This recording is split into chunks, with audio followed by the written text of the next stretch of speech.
All right, hi everyone. Welcome to our short series on Power Platform ALM or App Lifecycle Management. And in particular, we're really going to focus on the premium capabilities that come along with the tooling, which are called managed operations. And so I want to just start really high level, just take a minute here to just talk about how we typically think of ALM and Power Platform, because these 5 pillars really are foundational to users that want to understand better how to build solutions on Power Platform and how to build them right and scalable for that matter. And so to just kind of run through this list, really what ALM serves, it's in its definition, if you will, is to make something a repeatable lifecycle. We're not guessing when it comes to trying to deploy the app or the solution to production again, right? We're really going through standard steps to make sure that, okay, dev is going to test gets approved, and then it moves to prod. All of that should be repeatable and well documented. The second piece of that is then building on the environment strategy that you're going to utilize. And so having dev, test, prod, each of those representing an environment, there's also some factors we need to consider when we think of dataverse environments, such as a developer type or a sandbox versus production. There's nuances that come with each of those, especially when you consider capacity in a cloud environment, right? Some of this is not necessarily for free, where developer environments might give you some leverage. There's strategies that you can always consider based on that. The deployment discipline, that is really thinking of what the maker needs to do to really ensure that repeatability we talked about, right? And so it's super easy to sometimes just build an app or build a flow, and a lot of new users to Power Platform might end up doing that and building a test flow in a matter of 2 or 3 clicks, right? Great for adoption, terrible for long-term deployment capability. And so there's some discipline that you need to think through in terms of using environment variables, using connection references, and really just making sure you're using solutions as a whole. Governance and controls, this can really vary widely based on the complexity and the need of your solution. So you might have something simple where you just keep it in a dev environment and use it for yourself and call it a day, versus something that needs to go through multiple stage gate approvals to get something to production. And last, like I was mentioning, premium features, these are the managed pipelines, the managed operations, right? All of this terminology is an umbrella for a lot of features that come along once you start looking at some of the premium licenses. So I want to just talk briefly about those, because that's really going to be the foundation of this series. And so what we're going to do is we're going to dive into managed operations in terms of really these 3 key features. Managed environments is the foundation. And so you can have normal environments once you enable them for managed, and you do need premium licensing for that and to access those for that matter. This will then start to enable other configuration options you can do on the environment or in the larger group as a whole. Managed pipelines is the tooling that will allow us to do the deployments. So that's what we're going to be jumping into and starting to demonstrate today. And then in a later video, I'll show a little bit more about integrating with Git and how you can start to use that as a part of your development flow. All right, and so I've switched over to the Power Apps Maker portal here. And just some quick things to call out. I am in my own dev environment, Storm Anderson's environment, and I have a simple solution here called Kumo Test Deployment Solution. And so the steps I want to walk through today is really just looking at a very simple solution, getting a managed pipeline created, and being able to run through our first deployment together. And so I don't have anything in here at the moment, so let's start to add some of the basics. And thinking of what I mentioned, we're going to start with the key things that we're going to utilize. So this will be my test SharePoint site, and the data source is going to be a data source, or data type rather, SharePoint. And then I have a Storm dev environment that I'm just going to bring over site and copy right here into current site value. I'm doing that because sometimes the dropdown that shows up doesn't give you all the options, even if you do have permissions. And so this can just sometimes be a way to set that value, even if it's not bringing up the site for you with the dropdown. I want to make sure that I don't export this, and typically majority of time you don't want to set a default value. Again, there always might be a reason to, but I would just say make sure export value stays defaulted. All right, and now we got our environment variable. Let's also just create a simple connection reference. And same thing, we're going to say SharePoint. Now you might like whatever syntax abbreviation, I'll typically put CR. We're going to search for SharePoint, and the connection, we'll just use the one I already have created in this environment. And now to use these two, let's just create a very simple flow. It's going to be Cloudflow instant. I'm just going to use a manual trigger in this situation. So test SharePoint sites flow or SharePoint lists flow, manual trigger. And so since we need just one action, let's go to SharePoint and let's do the Git lists. And for the site address, this is again where that deployment discipline comes into play. You don't reference it exactly, you go to a custom value, and then that's where you can start to bring in your environment variables. So here's our test SharePoint site, right? And now I have the basis for this flow. So I'll just save, again, not trying to focus on building out flows today.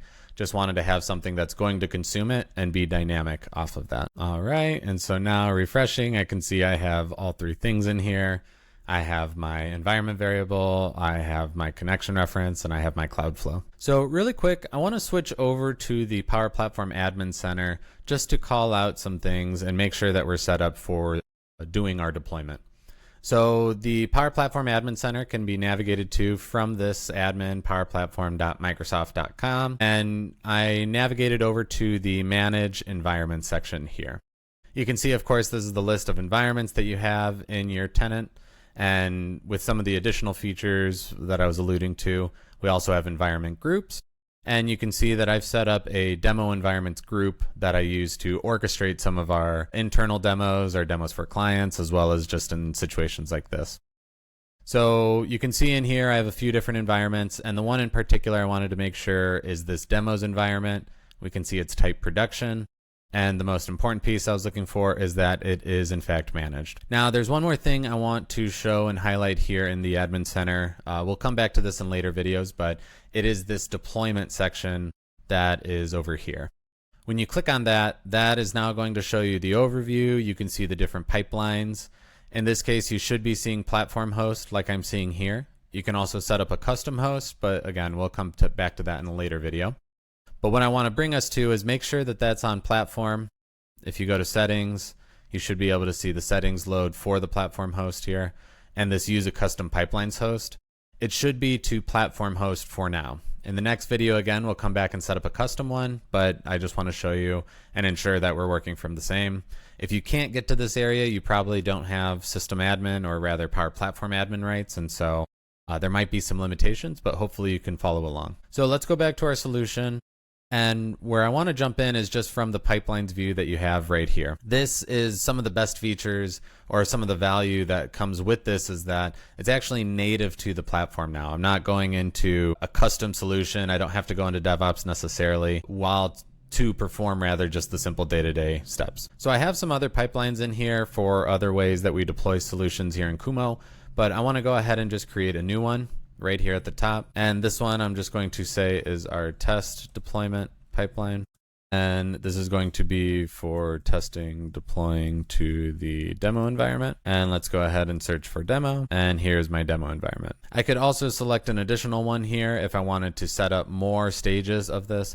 But for now, I just want to set up the one just so that we can do the basics. All right. And now we can see that we have our new test deployment. There's also another section that you can go to. Again, just trying to highlight some of the ways. If you did want to add a stage, there is a real simple way you could click right here. And then I could put something to the end. So it goes from demos to maybe a demo production environment. In this case, I'm just going to leave it. But if I do click on Manage Pipelines, you'll see that this takes you over to what is the deployment configuration app. So the reason I talked about that platform host, custom host, is there's still a lot of this functionality that's being facilitated through Power Platform means, but now they're starting to manage this. And so you'll see that this is called the Deployment Pipeline Configuration app. I can see my other pipelines in here. I can see the one that I created, which is the test deployment pipeline. And in later videos, we're going to come back in here because this is where we're going to start to configure a little bit more around what happens at each stage of this pipeline. I can also connect the developer environments that are using this just so that they have visibility and access. You can see that validation status success. This is something that you can run into as you switch from the platform host to the custom host. But all right, with that, I just want to come back to the solution now.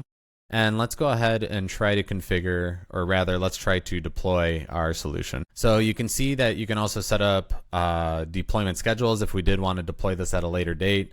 Maybe this is something that runs at 6 p.m. on a Friday, right? But we'll just go ahead and click next for now to do it immediately. Sometimes this validation, depending on what all you have in your solution, can take a little while. Typically, I'd say it goes anywhere from maybe 10 seconds to a minute. All right, and we can see it's starting to now change from the validating to the loading connections. And again, that's why I started with that outline of the key things of Power Platform ALM. This is where we're starting to set the connections of the solution in that environment. So in this case, this is looking at the demo environment and looking at where now we need to connect to, in this case, our SharePoint connection reference. And it's also identifying it for the environment variable that we added as well. You can see that at first it didn't have a valid connection, but what's nice about this feature is that it'll also start to create those connections for you, at least the Office 365 ones out of the box. You could also go ahead and switch to a different one just to set up what isn't the current user if you did need to set it up based on someone else, a service principal, etc. But this is all accounted for from the connection side. Now if we switch over to the next screen, this is where we see our environment variables. The value is not coming over, which is exactly as intended, and so that's a good thing. It's allowing us to select it for that environment. Again, this would be a SharePoint dev versus SharePoint test versus SharePoint prod perhaps, right? And you would need to make sure that those are being managed intentionally. In this case, I'm just going to put it to our Storm Dev because I don't need to switch to any other SharePoint environment. I'm just going to use the same one. I'll hit next. You see I have the AI generated notes, which is super handy. It gives us a little outline of what's in there. And with that, I'll be able to deploy. And now you can see our first deployment is triggered. You can see in run history if you wanted to look back. You also have the ability, as you start to deploy this consistently, to roll back to prior versions as well. And so highly recommend trying to get familiar with this, trying to go through these steps because, again, as you're trying to grow as a Power Platform creator, maker, whatever you want to call yourself, this is something key and fundamental that organizations need and really just any solution needs as it's going to start to grow, scale, and become more complex, but most importantly, as it's going to become more relied on. So thank you very much for your time. If you are interested in something like this, we do have more videos that are coming out. We also offer a Kumo Accelerator or a workshop dedicated to taking your team through the ALM processes here as you see them in much more detail and hands-on in your environment as well. So if you're interested, check us out on AppSource. You can see our accelerator there, or you can find more content on our YouTube or website as well. All right. Thank you so much, everyone. See you in the next video.